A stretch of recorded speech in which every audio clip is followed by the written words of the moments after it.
Hi, Gene Burnett from GeneBurnett.com.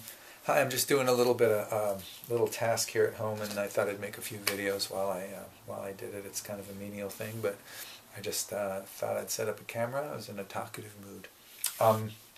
So this video is about something really simple, and it's something that's become in some ways almost a new age kind of cliche, but people will say all the time, you know, trust your gut or listen to your body.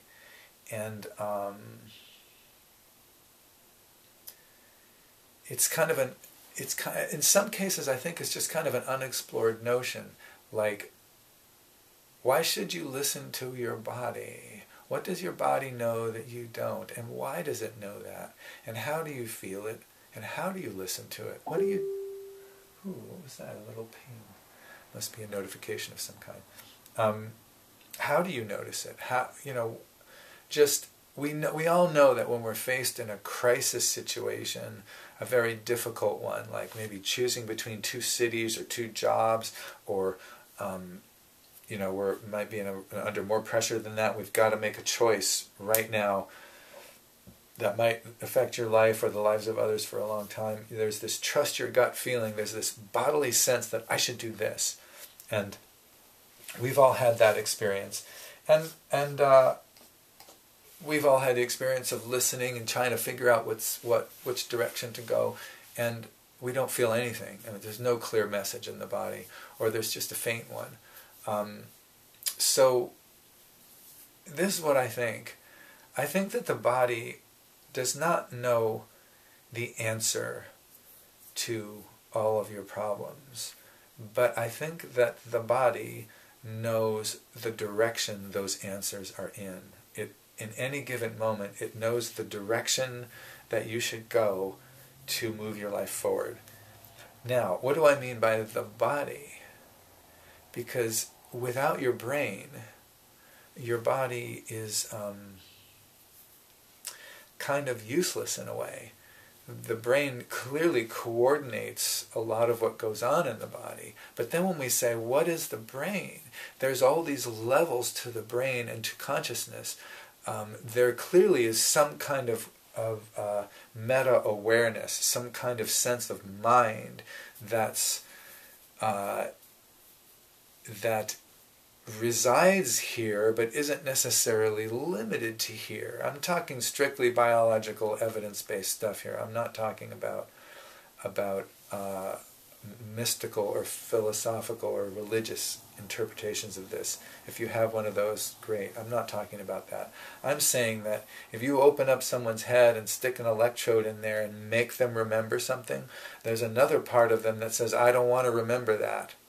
There's an awareness that's above the particulars of the brain. Maybe it's formed by the totality of all the brain cells and neurons working. But so far, if you cut someone's head off, their sense of identity disappears. So we have this conscious mind, a thinking mind. We also have all these instinctive drives and awarenesses and unconscious functions of the brain.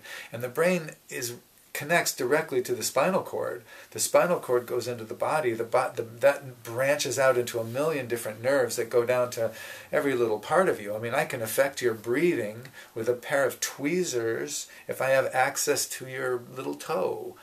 So everything is connected through this nervous system network, this electrical network of signals going to and from the brain. The sort of yin sensory nerves that bring information in, and the more yang motor nerves that send movement out, the involuntary nerves going through there. So your body is what's actually in touch with the world, in a sense that the brain can't feel anything. It doesn't have any nerve endings. It's inside the skull. So a brain inside the skull can't feel, can't see, can't hear, can't touch, can't smell, can't do any of that stuff. It's just a brain.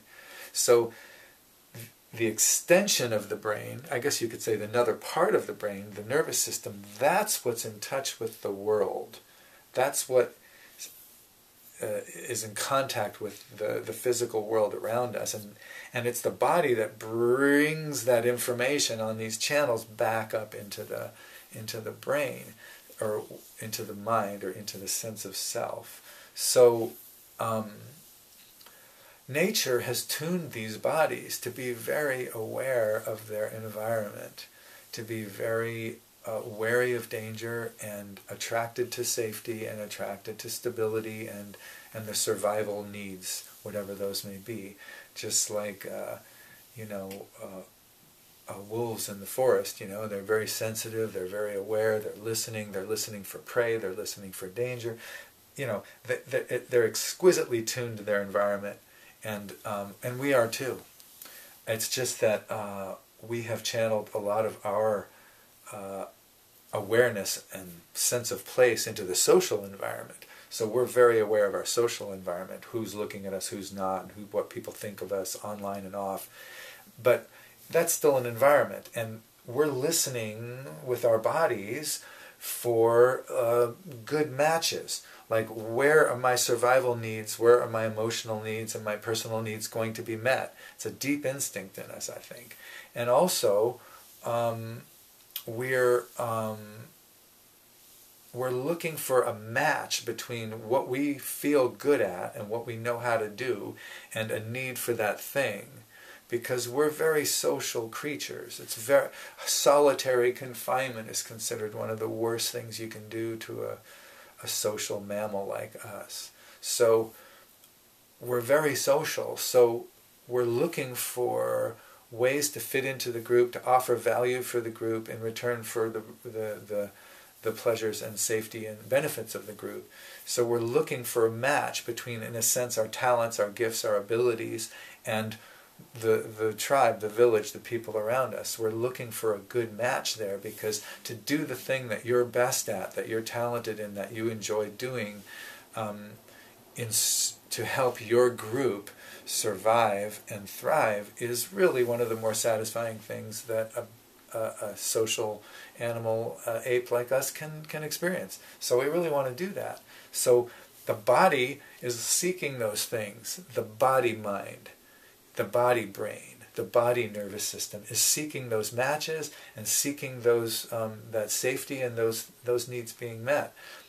Meanwhile, we have a conscious entity up here, in the frontal lobes here, that's has values and choices and judgments, and people have told you this is good, that's bad, this is right, that's wrong, maybe correctly, maybe not, maybe in a way that bears up in life, maybe not. We all have inhibitions on feeling certain emotions, on thinking certain thoughts, on being certain ways, and other ways that our upbringing or our culture allows us to experience and validate and feel are good.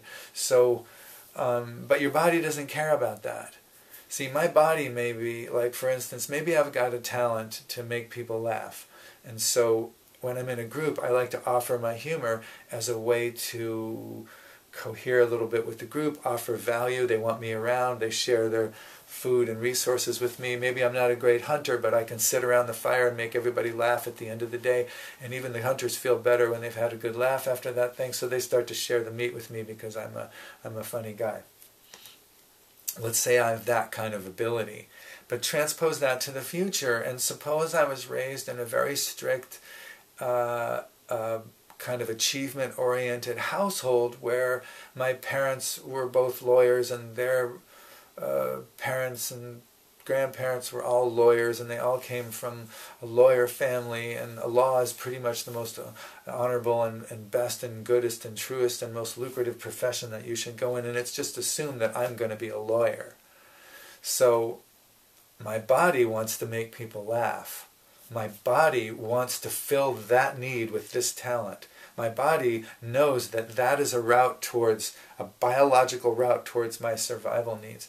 But my head has been programmed with, I need to be a lawyer, I need to be a lawyer, I need to be a lawyer. So that makes, there's a conflict between my body and its natural inclinations, or I should say my body brain, the brain that lives in my body and feels through my body, and my thinking brain, the deliberative part of me, my personality. So they're in a conflict. So in that case, that conflict could be resolved by suppressing the body and just squishing those needs out of existence with either rationality, denial, or just force. That could work. In my experience, it doesn't. Or you could go the other direction and establish good posture in your body first. Any good somatic listening process should begin with getting your body into a comfortable, aligned position. If you're standing in particular, if you're going to be moving, like even just walking, you should have a good posture and good structure.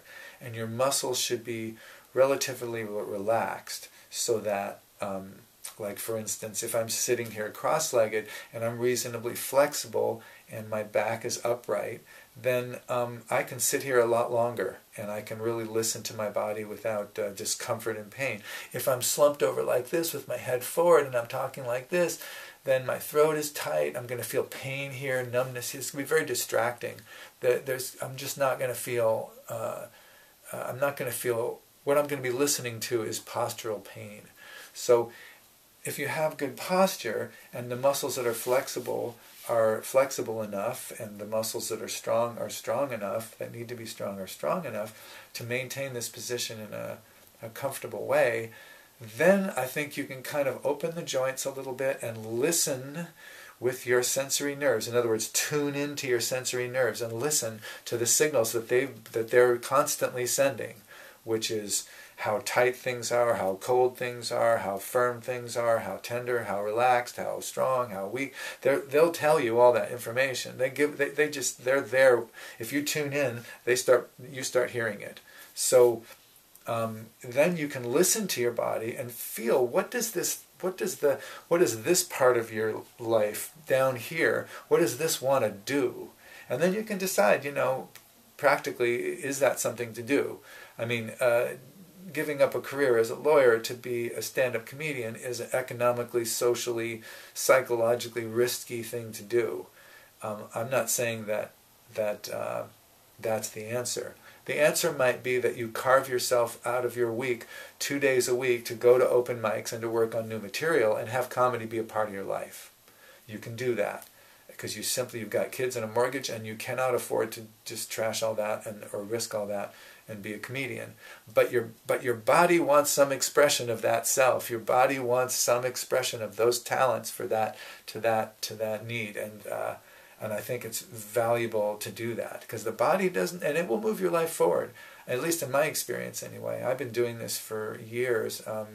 There's a method called focusing that I particularly resonated with, although I just kind of do my own version of it. I don't do the exact version in the book, but it boils down to having some posture and some relaxation and some strength and some looseness in the joints and breathing and just listening for how does the body feel. And if there's a conflict anywhere in your life, you'll feel it somewhere in your body.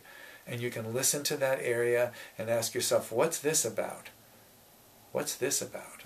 And just listen and notice what comes up. And if what comes up is correct, if it is what this is about, you'll feel it. It'll be unmistakable shift in your body, and you'll feel this sense of what I call yes, rightness.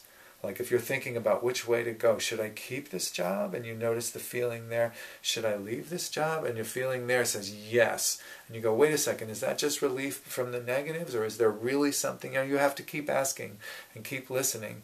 The body doesn't know the future. It doesn't know the ultimate answer, but it usually has a good idea of what direction you should go towards greater fulfillment, greater wholeness, greater sense of peace in your heart, and a sense of making a meaningful, worthwhile contribution to the world around you. I don't think our heads know that as much as our bodies. When your body knows that, your head can, if your head is in alignment with that, it can sure help. It can sharpen and work on the effectiveness of enacting your mission and all that kind of stuff. I'm talking about the decision points where you're feeling conflict. You don't feel good about the next step, or you just don't feel sure. Listening to the body, I think, is a very good idea, because I really think it knows the direction. It knows the next the next step to take in any case. But again, it's really helpful to have good posture. It's It's really helpful to have relatively strong and relatively soft muscles. It's really helpful to have a sense of looseness in your joints so that you can actually listen. It's not, there's a little static on the line. Those things are helpful. If you don't have those things, then maybe just lying down.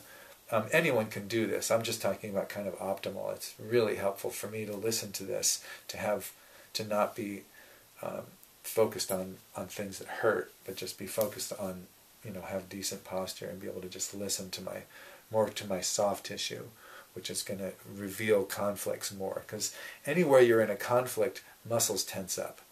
Just imagine yourself, your best friend at work. You just saw your best friend at work steal something from work, and then 5 minutes later, somebody from Human Resources comes in and says, "We're missing a something something. Do you know who took it?" Now, you're faced with a decision. Do you rat on your best friend, or are you dishonest to a company? Let's say you really like this job and you really love the mission of the company. So right away you're in a conflict. Which thing should you do? I guarantee you your physical body will be tense. Something will tense up in you. That's where that conflict will live until it's not happening anymore. You might momentarily lie, go home and think it over and feel it, but it'll be in your body. You'll feel it till it's resolved, and to the extent that it's resolved, that feeling will dissipate. So I'm just recommending listening to the body, having a form like yoga or Tai Chi or meditation, something that requires some posture and some deliberate attention to the body, very helpful. But regardless, being comfortable and just tuning into and listening and seeing if you can feel into where the conflict is and what might be the next step forward. I think this is as good a place as any to start listening. I use Tai Chi for this all the time. While I'm doing the Tai Chi, I'll just listen, especially if I'm doing something free form. Listen to what feels right and what doesn't about the various steps and choices I have to make in my life. I trust my body completely, body, brain, or whatever you want to call that thing down there, because it's just led me, following this right feeling in my body has led me to more joy, more wholeness, and just a decent life, more than anything else. So I'm recommending it. Thanks for watching. GeneBurnett.com is my website if you'd like to donate to the cause here of me doing this kind of thing. I have a PayPal donation link down below. And take it easy, and thanks for watching.